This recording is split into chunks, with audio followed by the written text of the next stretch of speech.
Good afternoon and welcome. The mission of Allergy and Asthma Network is to end the needless death and suffering due to allergies, asthma, and related conditions through our four mission areas of outreach, education, advocacy, and research. I'm Tanya Winders, the President and CEO of Allergy and Asthma Network. Today, we are pleased to be joined by CEO Captain Bill Kirk, who will lead us in a discussion about the high impact allergy and asthma sufferers are seeing this year. Captain Bill Kirk is a U.S. Air Force Gulf War veteran and CEO and co-founder of Weather Trends 360. Bill has a contagious passion for year-ahead weather forecasting technology and has led that through with Fortune 500 companies for the last 30 years.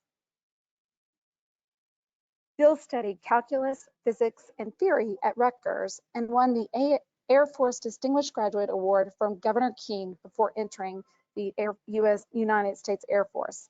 He has a wealth of experience ranging from Desert Storm, the NASA Space Shuttle Columbia, to General Schwarzkopf, Queen Knighting, and has supported thousands of F-16 missions. Bill has been featured on major network news and named on the 3 U.S. patents and published research in Air Force and Wall Street tech journals. He raised $6.8 million from venture capitalists and helped with the company win 17 technology awards, including Forbes' 5th most promising company. I'm now going to turn it over to Bill as he gets started with the presentation for today. Thank you, Captain Kirk. Well, thank you, Tanya, and good luck with your travels here today. We will move at warp speed. Again, as Tanya said, I am the real Captain Kirk, dating myself some 32 years ago. For those of you that may be new on this call, we always just do a brief introduction of how can you even do year-ahead weather forecasting, because that's what we do, a year-ahead weather. And again, how that influences everything we buy, we do, allergy and asthma. So we're going to talk obviously specifically on allergy and asthma here. Brief walk with this general some 32 years ago forever changed my mindset of thinking with physics and fluid dynamics and meteorology. But if you're going to do year-ahead weather, you kind of have to throw all that out the window. So bye-bye Rutgers and thinking statistics and climate cycles. So it's just thinking very differently. And again, I joke that I am the real Captain Kirk, and this is the imposter. Actually, he's making headline news here. The Shatner is actually 91 years old, I believe, Tanya, and he's going up in a real spaceship, one of Bezos' Amazon spaceships, I guess next week, October 12th. So 91 going into space. This is our studio. So we are, if you're going to do anything in life, you better have fun. So we have a cool Star Trek themed studio here. As Tanya said, again, our core technology is statistical, math-based, trillions upon trillions upon trillions of statistics. We'll show you how we do some of that. But the goal is then predict outcomes. We predict temperature, rainfall, and snowfall by day and week out 1 year for 32 million spots on Earth, but then predict sales and outcomes, allergy and asthma suffering. We've been in the allergy and asthma space forever. Seems like 20 years now with pollen and Quivia and J&J and pretty much, a lot of the big, pharmaceutical companies, Claritin, Bayer. So again, working with a lot of retailers, suppliers of seasonal merchandise. Wall Street wants to know how these companies are going to fare next year, quarters ahead. And then obviously a lot of consumer packaged good folks and a lot of agriculture, a lot of farmers. I'll start here with this slide just for the quick meteorology lesson. Again, some folks find this interesting, but physics is basically a fluid dynamic, right? So meteorology is just a fluid of clouds and moisture. And the challenge is if it just one drop, that would be very simple physics. We could predict that, anywhere on Earth. The problem is you have millions and millions and millions of drops, both at the surface and aloft, up to 100,000 feet in the air. So predicting all those interactions is basically chaos. And unfortunately, that's what meteorology is. It's physics. It's changing every day, 4 times a day. So it's why your forecast for next, say, Saturday is going to be great. And then Friday, they say it's going to be bad because there was this new data put into the models. We do the opposite. Right charts right here is statistics and cycles. Statistics are easy, right? I'll give you a real easy one here, and it just happens to be a highly correlated one. When there's a cold May in the Northeast, Great Lakes, guess what? You have a cold December about 89% of the time. So that's a statistic. We don't know why. It's probably the cycles and the oceans and things that would make a cold May can also make a cold December. So again, it's just one of trillions upon billions of statistics that we look at. And other things that you've probably heard of, El Nino, La Nina. We'll talk about those because it's going to play a major role in what we do here. So the goal of what we do is not only to predict the temperature, rainfall, and snowfall by week, but then to predict the outcome. So the outputs that you see in our technology for our big Fortune 500 companies is basically a sales forecast by week, what the lift will be versus last year. We like to benchmark things against last year, and we even benchmark some of the asthma suffering against last year, because you may have remembered last year, well, you know what, you're right. In the fall, last year got really, really cold, coldest in 8 years. And then it got, very warm in December and parts of January. And then the polar vortex hit in February. The next piece of our technology is to quantify. Again, we've looked at about 10,000 seasonal items and allergy medications, medicines, actual patient level data of what you buy, why a doctor prescribed a certain allergy shot or asthma medication. So again, we've analyzed all that against past weather to then predict those outcomes. So cold flu medicines, for example, for every degree colder in the late fall winter timeframe, there's about a 2% increase in flu cold medicines. Right? So if it's 10 degrees colder year on year, there's a 20% increase. If it's 20 degrees colder, there's a 40% increase. So this is just how we can use our Power of One technology to quantify weather's influence. Now, in this example here, we've actually quantified, we used a lot of different things here. This was Equivia's asthma index data and patient level asthma data, but we found the obvious, that when it's warm and dry in the spring or warm and dry in the fall, there's just higher incidence of everything. Pollution, smoke from fires, allergens. So all the things that can cause us to have suffering in a warm, dry spring or warm, dry fall. This correlation chart left here, again, it's statistical analysis, but it basically shows much higher correlation to have suffering under those conditions versus if it's cold and wet. Now, why? If it's cold and wet in the spring or the fall, you're washing out the pollen, you're washing out the pollution, you're cleaning the air, basically. So cleaner air, we're breathing better, we don't have as much suffering, and we don't have as much sales in terms of, the drug makers that are actually making these cells, these medications to actually help us. Now, the interesting thing here is we actually looked at a lot of patient level data, and what we found here was that the correlation between allergy sales and allergy medication sales and asthma medication sales, including both something you'd buy in a grocery store, over the counter, or something, a prescription that a doctor would actually have to give you, was about a 95% correlation. So what this is saying is that Bill Kirk actually does suffer from a little bit of both spring allergies and to some extent fall ragweed and dust, definitely exacerbates my allergies, but also asthma. So for me, the triggers are the fall, this time of year, with the higher late season allergy, but just the dust from leaves and mowing and that, stagnant air, if you will, can trigger for me an asthma type condition. So again, that's typical for a lot of folks here that we just fortunately have passed probably the ragweed peak here in mid-September. It was pretty epic. We'll talk about that. But in any event, again, the correlations are pretty high.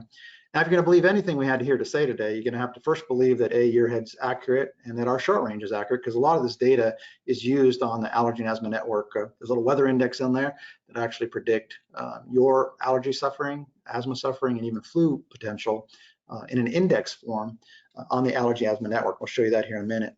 The good news is our short range has done very well. We've actually just released this auditing firm, and basically showing that if you like AccuWeather, you like IBM Weather Company, you like the Weather Channel, the green dotted line is Weather Trends. So we actually have the lowest error pretty much in the industry for both short range, and nobody can touch us year ahead. So this chart here just shows that blue line is our year ahead forecast. The orange line is NOAA's month ahead forecast. So NOAA's actually saying it's going to be a very warm October and dry, particularly parts of the Northeast. May actually finally get some rain in the West. So this is comparing our year ahead forecast, the blue line, to their month ahead forecast. And so what you see here is that we have great skill. We're outperforming NOAA 83% of the time, even though we're a year ahead. And so the difference here, what's important to understand, is that statistics and cycles is what we use. It's not meteorology, not a lot of meteorology at least. And physics and meteorology and fluid dynamics just doesn't work well. It works okay for a week or two out, but it doesn't work long range. And unfortunately, the science is, we believe, got a long way to go to kind of catch up here. So let's start here with a recap here. Again, this is showing you these bars are national trends. So the reds are hot weeks, the blues are cold weeks. The dotted line is on these chart is just how we perform. So we did okay. We shared this back in July, I believe, but so our forecast we shared with the AAN folks back in July was about 92% accurate on temperature. So we did pretty good capturing those hot period, cold periods. Rainfall is always a little more challenging because you can have, again, this is a national view, right? So it can be extremely wet in one area and dry in another, and it kind of skew the data. But rainfall was about 77%. Now, the important thing here to come away with is September last year was the coldest in 9 years. This year was the 6th hottest in 36 years, very likely the 6th hottest in 126 years. So it was a very hot September, polar opposite last year. The important thing, if you look at that peak of temperatures that was forecast, and I know we talked about this on the call back in July, that we were very concerned about the mid-September period. As you can see from the forecast, year-ahead forecast, mid-September period was going to be epic for ragweed, allergy, and asthma suffering. Versus last year when it's cold and wet, and again, what happens with the cold and wet? It just washes out the air. You got a lot of cold fronts, you got a lot of winds coming through, right? Things get cleaned up in that type of scenario last year. So this was projected to be much worse. We don't know yet. I know from everybody I've talked to in my own personal experience that, yeah, it was a pretty bad allergy asthma season. And obviously point of sale data went through the roof. Now, October here is last year was the 4th coldest in 36 years for the nation as a whole. It was a very cold October. So the good news is that, again, you're thinking, what causes cold in October? A lot of cold fronts moving through, cleaning out the air, right? So this year, in fact, since we prepared these slides a week ago, this is actually probably even hotter. This year, the 3rd hottest potentially in 136 years. So a very, very warm national October for the country as a whole. It's a little bit of a dichotomy. They're getting pretty cool in the Pacific Northwest. Or the Northwest are cooling off. We're still pretty hot in the eastern half of the country. Now, so the outlook here, the bars are showing it. And again, these are year ahead. We'll drill in a little bit here with some daily views here. But what you see here is, again, that warm October. We thought there might be one little blip of cooler weather in mid-month for a few days. Right now, that I don't know if that's going to happen or not. There is pretty cold in the western half of the country. Just how much of that actually spills across the whole country here in mid-October. So the west is getting very cold. East is probably going to stay warm. So a little bit of a blip here of cooler weather cleaning out the air. Overall, for the November through January timeframe, so this is the front half of the core winter here, this year we're projecting the coldest and snowiest in 3 years. Now, this same period last year was the warmest in 4 years, 4th hottest in 36 years, and the least snow in 8. So November, December, January did not have a lot of snow. It was very warm. Again, least snow in 8 years and hottest in 4 years. Now, that's good for, I actually suffer from cold weather, cold, dry, windy weather in winter is game over for me. It's definitely an asthma trigger, as it is for a lot of folks. And why? Just because we dry out our lungs, you're turning on your heat in your homes, your house dries out, the humidity plummets in your home in the wintertime.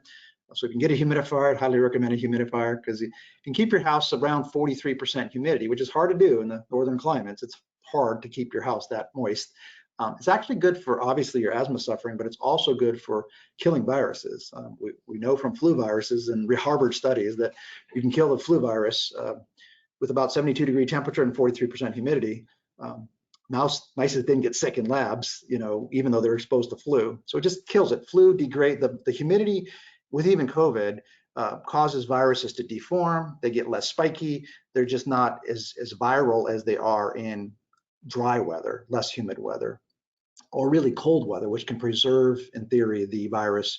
For example, flu on a doorknob in wintertime can last for 2 days on a gas station pump, your grocery cart, right? It just thrives in cold, dry weather. So you touch the cart, you touch your eyes, you get the flu, right? So where if it's really warm and humid, as it was last year, you're less likely to spread that virus.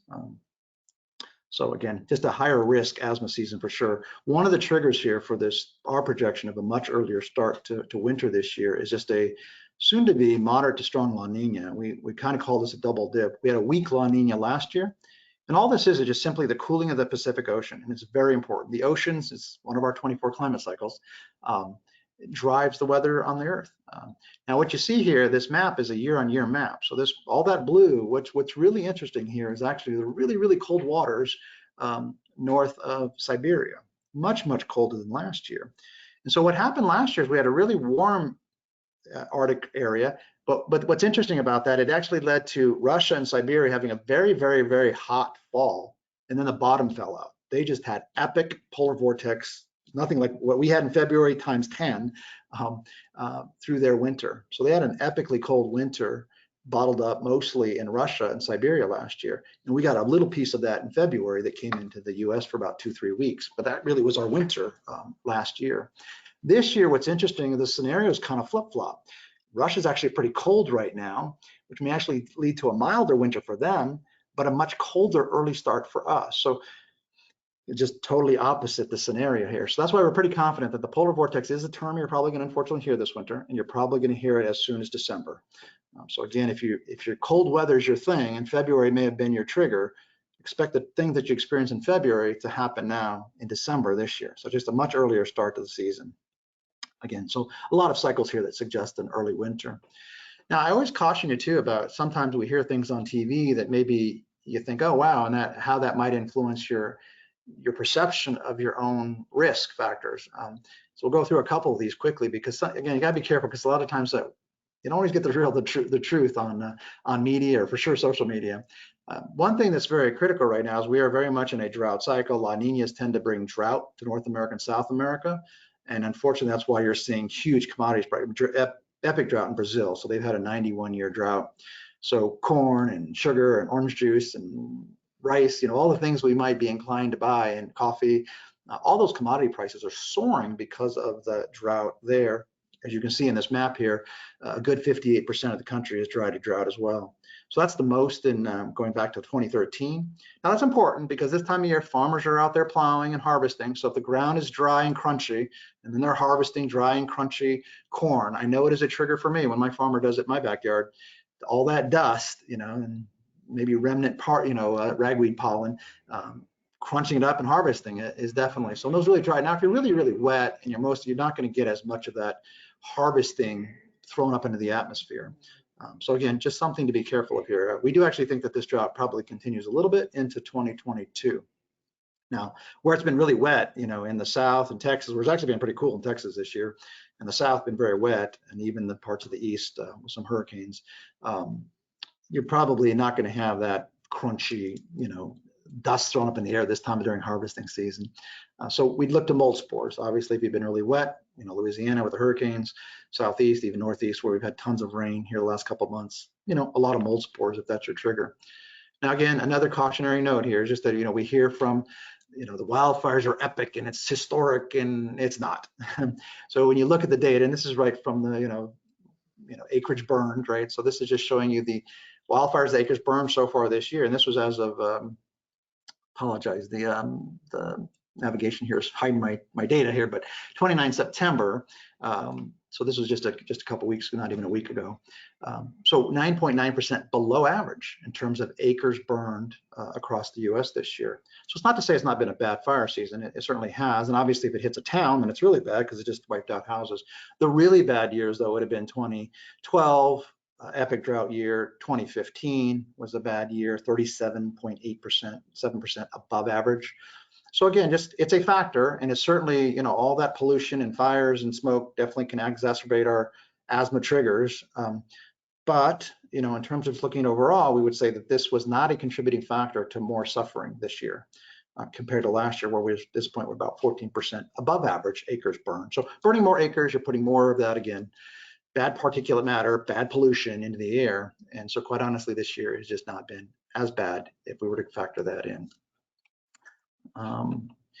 Hurricanes, unfortunately, are still going.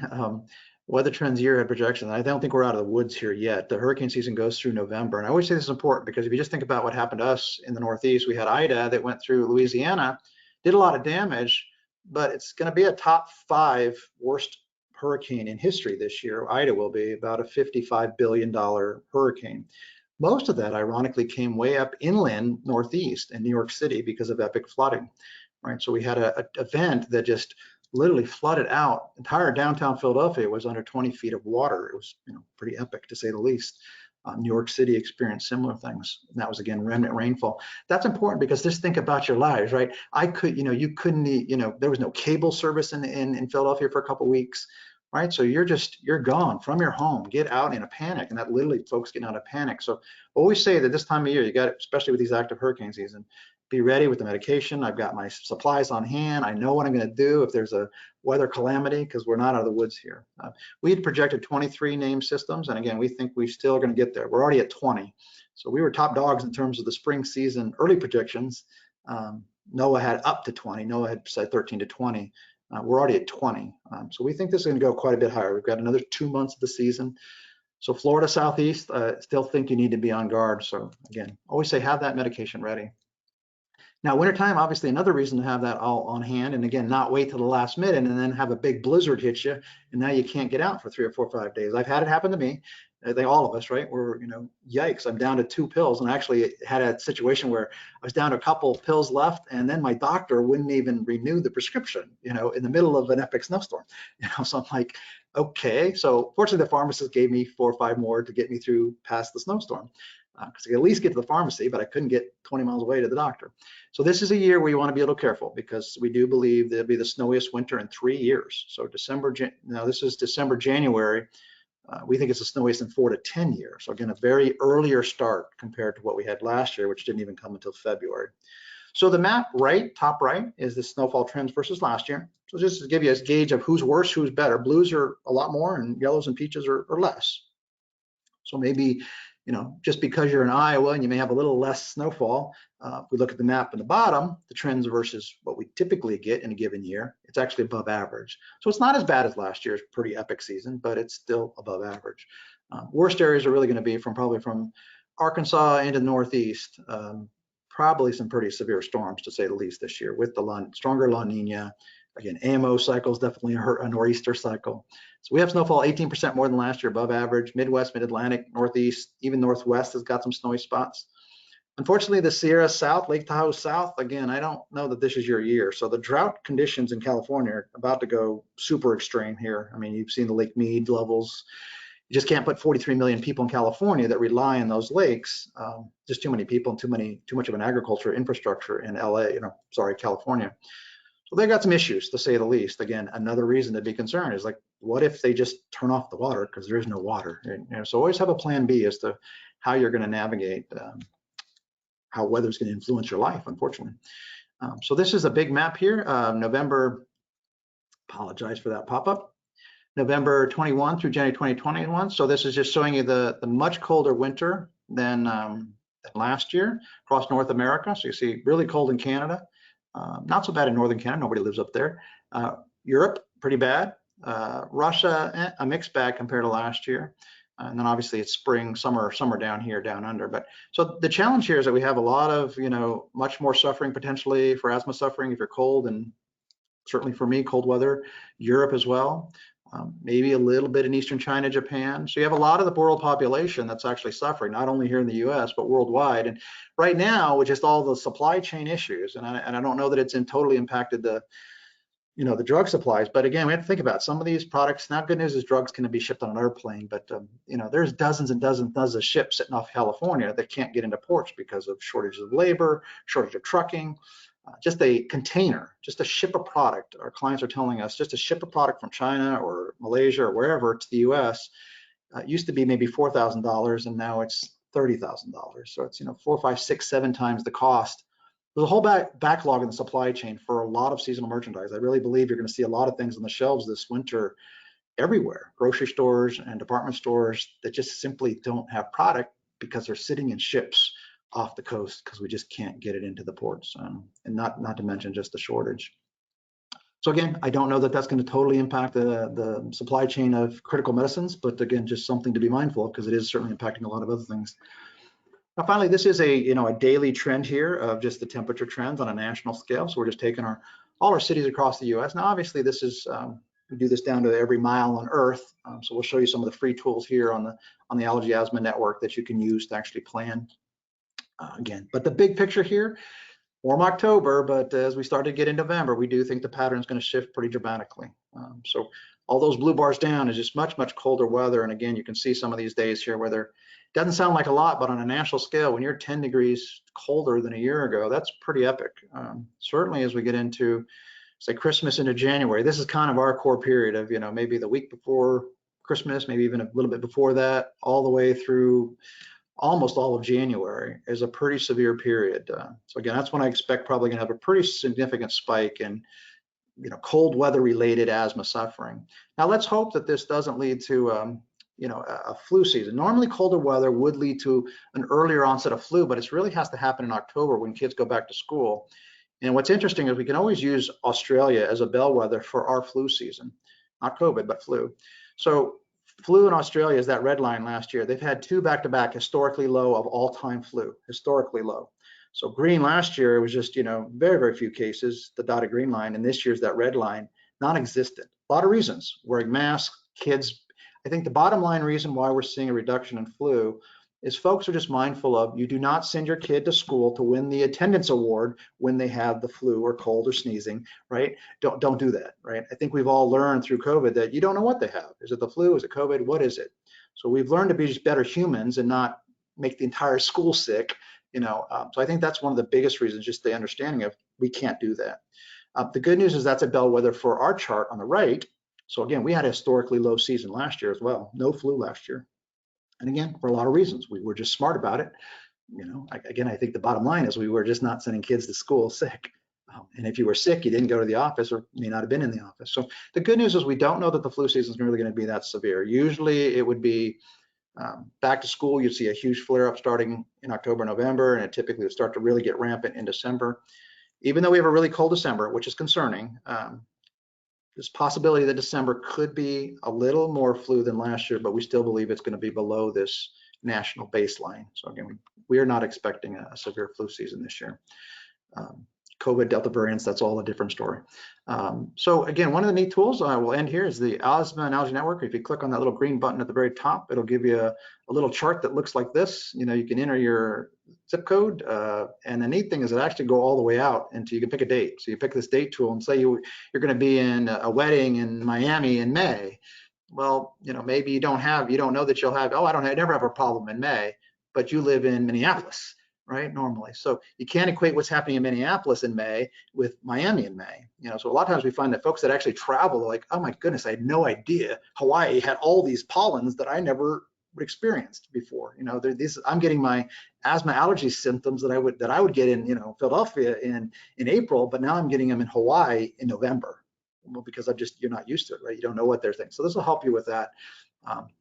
Some other neat tools here is on our own website, weathertrends360.com/asthma. We have a free global tool that just puts out a 14-day forecast of an asthma index, so just kind of globally. So if you are going outside of the world, then you want to flip over to us. But and then another neat tool is this little vacation planner. And I call it a vacation event planner, but it's also we found folks kind of neat that if you know what your triggers are, and you are going to go to a certain location, you can actually use these little slider bars, say I got 80 and I want sunny and where I'm going to go on vacation. But more importantly, you can also use it to kind of get a gauge of, Bill, I know if it's 80 and sunny, that means dry, in my area, those are going to be my bad allergy spring weeks. So you could do that. You could do 80 and sunny in Bethlehem, and it's like, yikes, 15 through 21 May is the warmest, driest week in spring.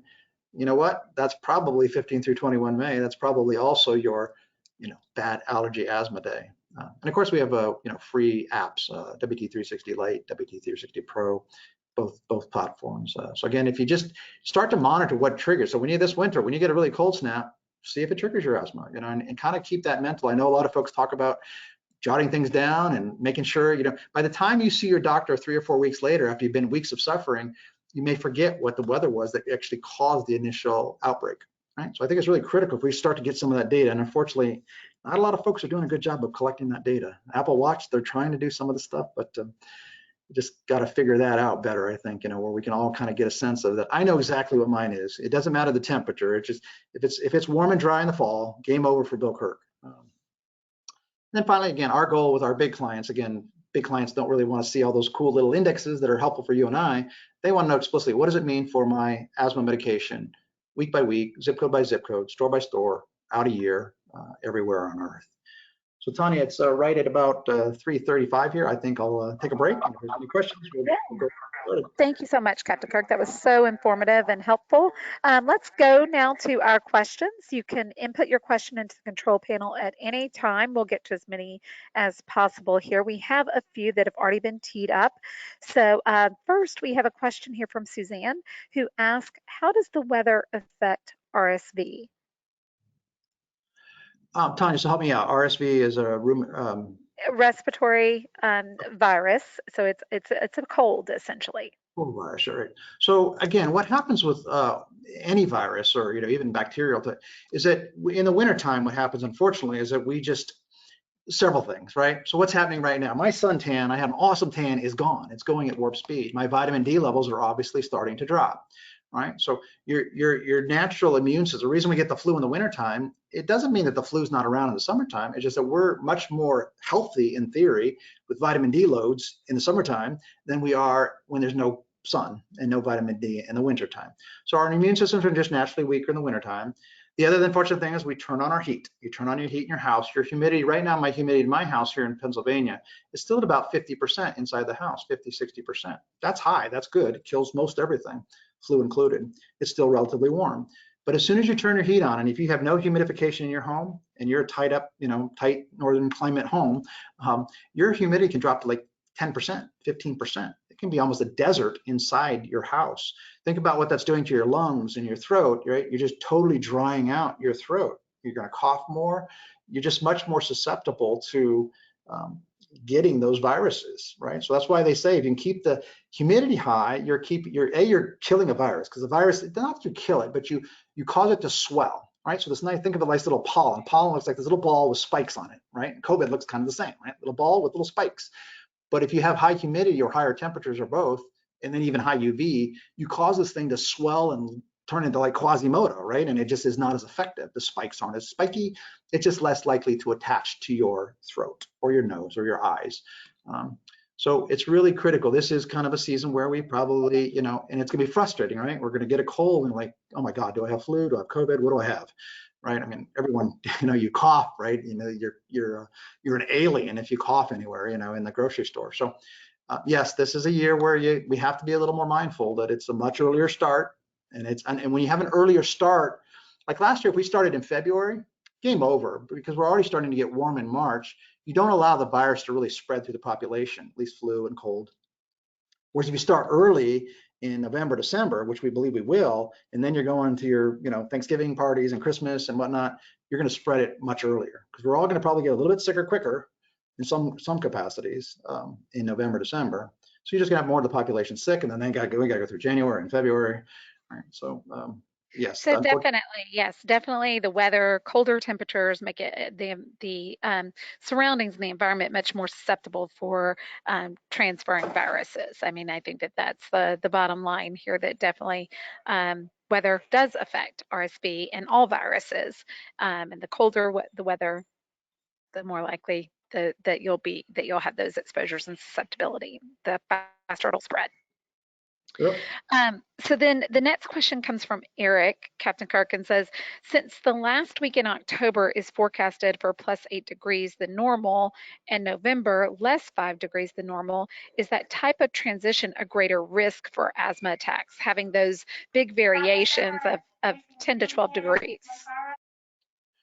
They certainly can, right? Obviously. So again, and keep in mind, this is a national view. So even a degree or two change on a national scale is pretty huge, right? I mean, you just think about, climate change, right? I mean, if we're 1 degree hotter, that's huge. So the bigger your geography and time, it's a big significant. We're going to definitely have locations here, probably in October, we're seeing some of it in the West right now, where you could go from 30, 40, 50, 60 degree changes in a week. So you're correct that late October to sometime in early November, probably going to see a pretty dramatic shift, maybe mid-December into, and it's doubtful. I don't know how confident we would be on that, how warm that mid-December period could be. But again, there's going to be a period in December going into unfortunately, right before the holidays when we're traveling. So again, those are correct. Those are definitely critical periods where you're going to go from one extreme to the next. And those definitely could be. And then once you're in December, January, it may, unfortunately, I do believe by late December, January, you're going to hear the polar vortex making headline news. So again, those are just how extreme those can be. We saw in Texas last year, it could be, 60, 70, 80 degrees change year on year, just huge. Again, our power of 1 degree technology on asthma and allergy medications, about every degree colder, about a 1% increase in asthma medications. So if you're 30, 40 degrees, right, think about the benefit to the drug companies and the suffering for us. Yeah, I guess it woes for one and excitement for another when it comes to those major shifts. But you mentioned about the polar vortex, and definitely I think that as we look towards that January timeframe, it appears that should be sort of taking center stage and making headlines. Now, the next question comes actually from Arturo, who says, Is it better to take in the sun versus taking vitamin D supplements to get vitamin D? Just because I stayed at the Holiday Inn Express last night, I am not an expert in that, but a little bit. We have worked with the big pharma company for 20 years. So yes, I'm a firm believer. I take my vitamin D3 every day. My doctor just tested me and she says I'm at an 80. I don't know what that number means. She said, but you're above the norm and you're in the high category. Now you don't want to get too high with vitamin D. We had a gentleman that we knew that was taking like 5 of these vitamin D3s. You can do seriously harm, obviously, if you take too much. But 1 vitamin D3 is good for you. And again, there's a lot of research that suggests, well, there's some research, and that's the frustrating piece as a scientist, is that we're not tracking those kinds of things. So the things, the comorbidity factors with COVID of obesity and trapping vitamin D and not being able to, right? If we're just naturally have some unhealthy issues, you're going to have some vitamin D deficiencies. And vitamin D is one of the things that actually allows your cells to talk to each other like, hey, there's a COVID virus. Hey, there's a flu virus. Hey, there's this virus, right? Let's attack it. Now, oh, we attacked it. We're good. We're going to back off, right? The problem with, vitamin D deficiencies, I think they prove that is a factor, right? If your body didn't know what to do and just kept attacking, and finally it ultimately was attacking you, the human, it had gone too far. So yes, I do believe everyone will tell you, a D3 supplement can't hurt you if you take, 1 a day. I do, and then my doctor says she was jealous because she was a 10, and that's low, right? So I don't want to be a 10 going into winter. So I'm an 80. Right, and we definitely have seen in the data that it's an important adjunct therapy in the management of asthma. So certainly, whether you get it naturally through the sun, but as you suggest, even the opportunity to consistently take vitamin D supplements, we know you have better control of your asthma symptoms over time, and it's a great adjunct therapy, not in place of your medication, but in addition to your medication. One thing you will see, Tanya, on our website and our free apps is a UV index. And so you can have a beautiful sunny December day, but the sun angle here in the north is so low, your UV index is 0 to 1. Okay, it's sunny, but you're not getting any UV, you're not getting any vitamin D. That's why we don't, no matter. So you gotta be careful, because you can even have areas of the Southwest where it's, okay, so you got a UV index of 1 or 2, you're just not getting a lot of UV in the Northern Hemisphere in the winter, period, no matter where you are. So even Florida. So again, I think all of us in the winter months, if you're, above, say, 25, 30 degrees latitude, you probably need some kind of supplement. Absolutely. Great advice. And so then the final question or comment that we have thus far, go ahead and put any more in if you wish to, but is just in regard to the lower viral load that we're seeing and flu load in Australia. Certainly we are well aware that there's been major social distancing, major government imposed mandates for masks and for, staying indoors. And so do how much do you think of this as actually weather related versus the low flu season there versus COVID related? I mean, it's hard to really know or tell the difference. Yeah, and that's true. But then we can look at last year. So last year they didn't have that in Australia. There was no lockdown in Australia last year. So last year, to the extreme that it is this year. So last year's this dotted green line. So last year, again, the baseline for Australia, they didn't throw their baseline on here, but their baseline would be probably, somewhere similar to ours up in here. So they were way below. I mean, again, it was a near historic low flu outbreak last year. So I really do believe that the fundamental reasons why we've seen a decline in flu is a mask, and again, I hate to say it for children, and I'm not a fan of it entirely, but again, I think if we're just smarter about it, that don't send your kids to school sick, right? Don't go to work if you're sick, and you don't want to do that probably a couple days either side. The sad thing is with all these things is that you're probably viral and contagious 2 days before you're even sick. You may not even know that, right? So that's the challenge here with all of this, but so certainly wearing a mask, if a kid, in our schools, right, if they're wearing the mask, they're not going to sneeze all over the kid next to them and not give them a huge viral load. Now, I would also argue that there's maybe some benefit to having, like a lot of these schools are wearing shields, right? You don't want to put a huge viral load of a sneeze onto your kid next to you, right? Or your coworker next to you, but some exposure to a minimal amount of flu or a very minimal amount of any virus, right? It's maybe not so bad. Your body can probably does attack a very low load, and you never even know you had the disease or the symptom, right? Versus if somebody just sneezes right in your face and they had the flu or COVID, game over. You're going to get it. You're going to get it severely, right? So again, I just think there's a lot of reasons for sure. Oh. But even Well, and where it's you're one of the just back to reasons, school, right, why we continue to advocate. I mean, it's so very important, even in this COVID period, that we get flu vaccine, that we take those appropriate measures. We remember good infection control, like hand washing, wearing of mask and social distancing. I mean, that's good hygiene and infection control measures in normal winters, much less when COVID variants are around. Now, in the US, and looking at this chart, we saw such a late surge of flu last year, right? In that, or I guess it really was kind of that last this part is of where we are current. So December. that's where we are currently. So last year was in Yeah. here. This is Christmas last year. So we had the huge, Christmas spike. I think the COVID, I don't have the COVID chart on here, but COVID was up in here and flu was way down here.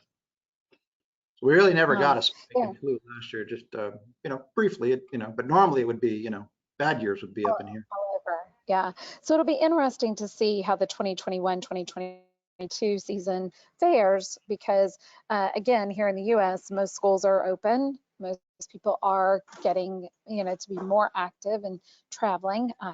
As you heard earlier, I'm in an airport today, and it's definitely a buzz. There's many people around. So, I think that this holiday we'll see much more holiday travel and perhaps those flu spikes following more traditional trajectories. But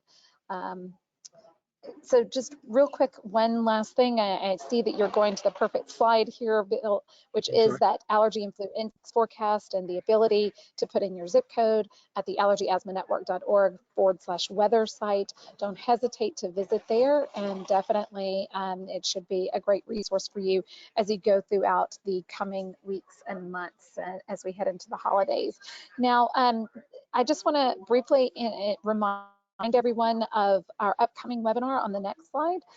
So on October 14th at 4 p.m., we'll have our next COVID webinar on COVID vaccination and treatment trends across the globe, and we would love for you to join there. Again, you can go ahead and download your handout pane or your certificate of attendance in the handout pane here at the conclusion of this webinar.